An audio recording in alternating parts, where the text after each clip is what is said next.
Jadi PLKK ini nanti tugasnya yang akan kita akan kerjasama dengan rumah sakit, dan rumah sakit ini nanti yang akan memberikan layanan ketika peserta kita mengalami kecelakaan kerja tentunya sampai sembuh, mulai dari kondisi mungkin masuk di UGD, dilayani, dirawat sampai nanti dia keluar dari rumah sakit sembuh dan bisa bekerja kembali.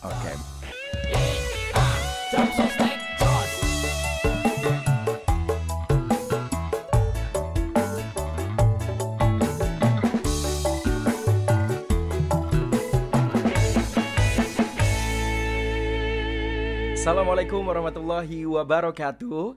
Selamat datang tentunya ini di Jam Sostok. Ini adalah podcast resmi BPJS Ketenagakerjaan, di mana semua sobat Jam Sostok akan mengetahui seperti apa program dan juga manfaat dari BPJS Ketenagakerjaan secara lengkap. Dan episode kali ini kita akan ngobrol-ngobrol dengan seorang bintang tamu. Nah, jarang-jarang nih ya. Jadi kalau biasanya banyaknya cowok-cowok gitu ya. Nah, kali ini ada seorang wanita ya. Kemarin-kemarin sih belum ada di area kantor pusat ya, tapi ada di kantor wilayah Jateng DIY, Jawa Tengah dan Daerah Istimewa Yogyakarta. Kalau begitu langsung saja narasumber kita sudah hadir hari ini, yaitu Deputi Operasional dan Kanal Layanan Ibu Cahyaning Indriasari. Tepuk tangan dong.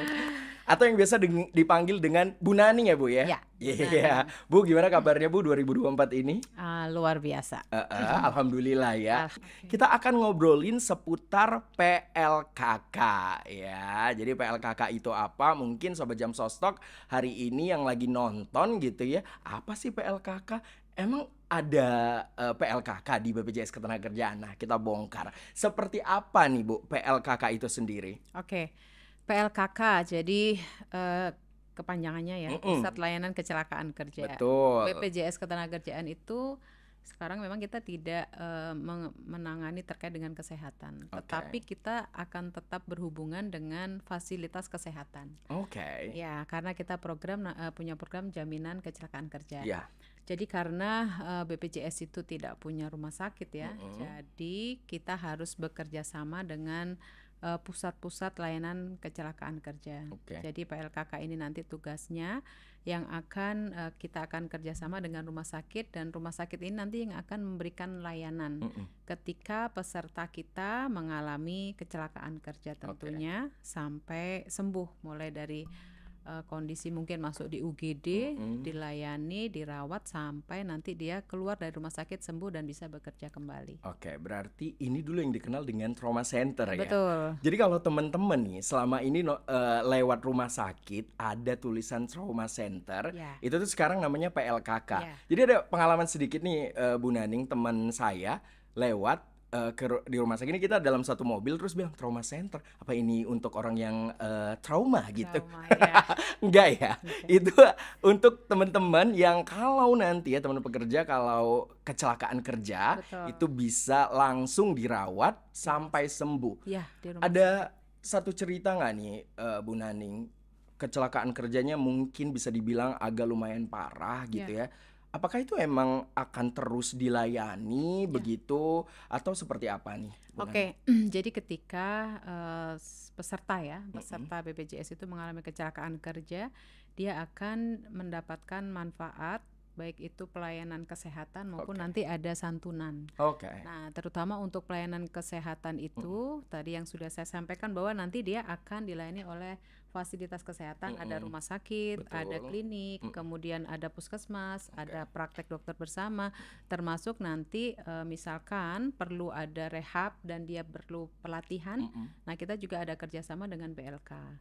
Nah, jadi terutama terkait dengan biaya pengobatan. Nah, ini di BPJS Ketenagakerjaan karena tujuannya adalah optimal ya, bukan hanya sembuh tapi dia sampai harus bisa bekerja kembali bekerja. Itu biaya pengobatannya ditanggung oleh BPJS Ketenagakerjaan semuanya, Mas.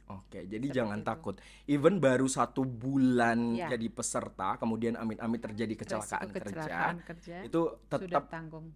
Sudah bisa di cover sampai sembuh, bahkan sampai kembali kerja. Betul. Wow, luar biasa. Ngomong-ngomong soal PLKK juga nih Bu Naning, Ada berapa banyak jumlah PLKK di seluruh Indonesia? Mungkin Sobat Jam Sostok kan nanya nih, apa ada ya di sekitar rumah aku gitu kan. Nah, ada berapa jumlahnya Bu Nani? Saat ini BPJS Tenagakerjaan itu udah bekerja sama dengan sekitar 7.032 PLKK se-Indonesia, di mana rumah sakitnya kurang lebih ada 110 rumah sakit. Kemudian ada klinik itu ada 1.300, puskesmas itu juga 3.688 sekitar itu. BLK-nya ada 12, sisanya 3 mungkin baru klinik bersama.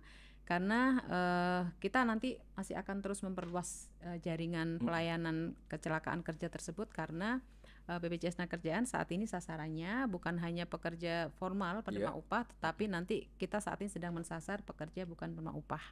Seperti itu.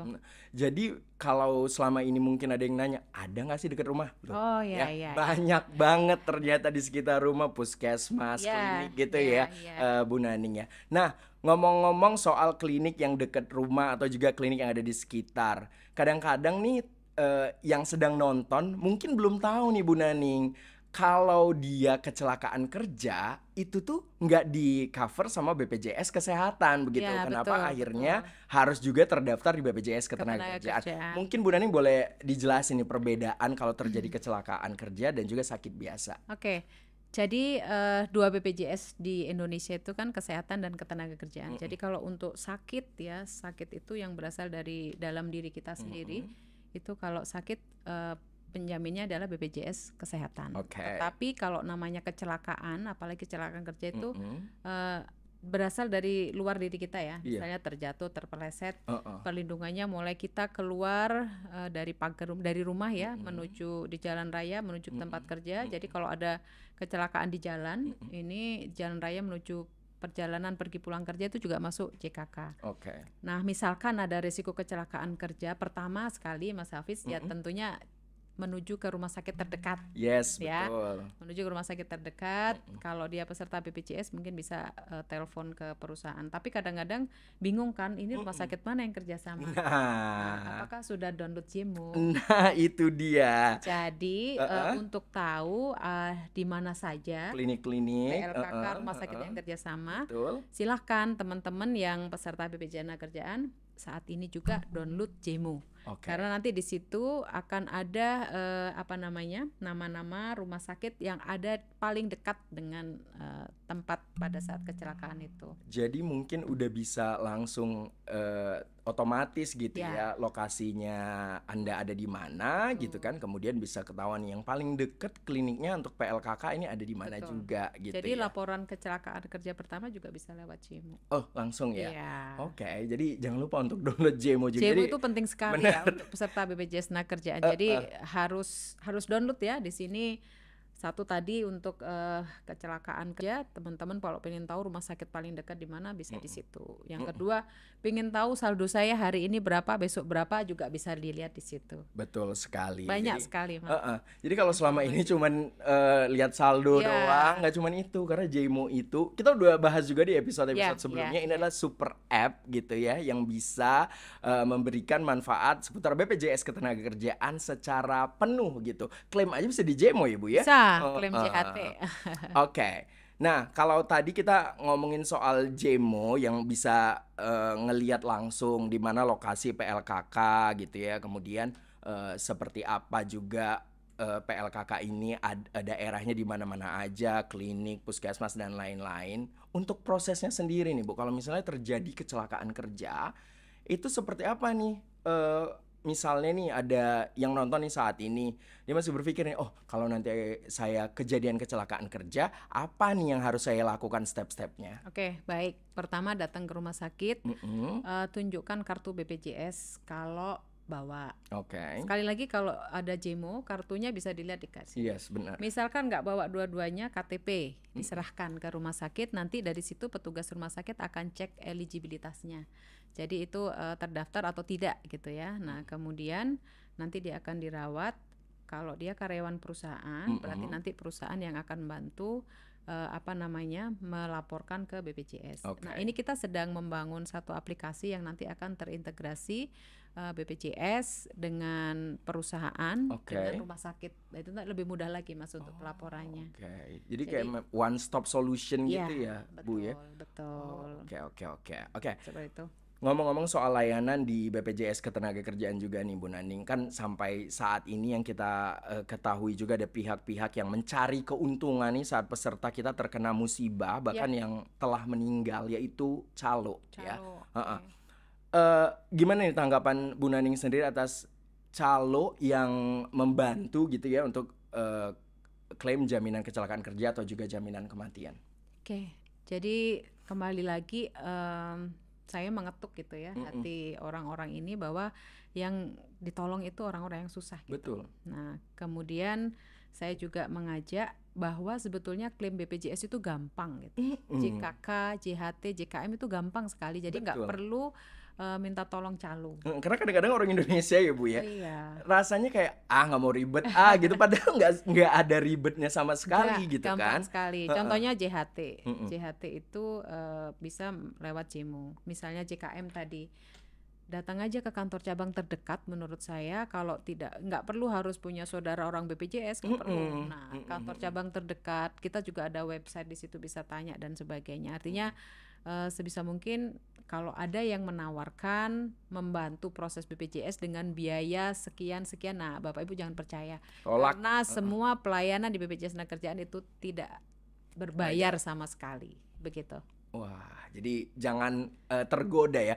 Karena ini ya Bu Naning ya, saya juga pernah ngeliat influencer itu malah mempromosikan si jasa calo tadi gitu ya, dengan biaya sebesar berapa rupiah gitu bisa membantu untuk ngeklaim JKM, JHT dan juga JKK. Jangan terpengaruh karena sumpah gampang banget kalau mau klaim di BPJS Ketenagakerjaan. Terakhir sebelum kita tutup Jam Sostalk episode kali ini Bu Naning, nah kira-kira ada pesan-pesan untuk para pekerja Indonesia yang sedang menyaksikan Jam Sostalk episode hari ini?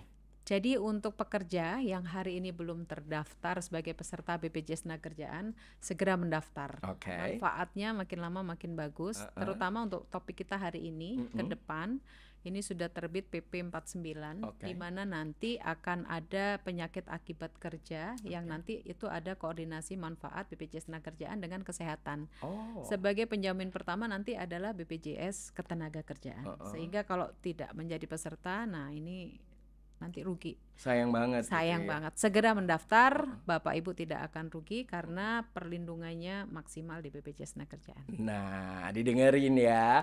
Terima kasih sekali untuk waktunya Bu Naning ya. Sudah menjelaskan seperti apa pusat layanan kecelakaan kerja yang dulu namanya Trauma Center. Terima kasih sudah dijelaskan semuanya. Semoga Bu Naning sukses terus. Amin. Ya, amin. Dan tentunya BPJS Ketenagakerjaan semakin sukses dan para peserta mendapatkan manfaat yang lebih baik lagi. Amin. Kalau begitu, saya Hafiz Ritonga dan saya Cahyaning Indriasari pamit undur diri. Wabillahi taufiq wal hidayah. Wassalamualaikum warahmatullahi wabarakatuh.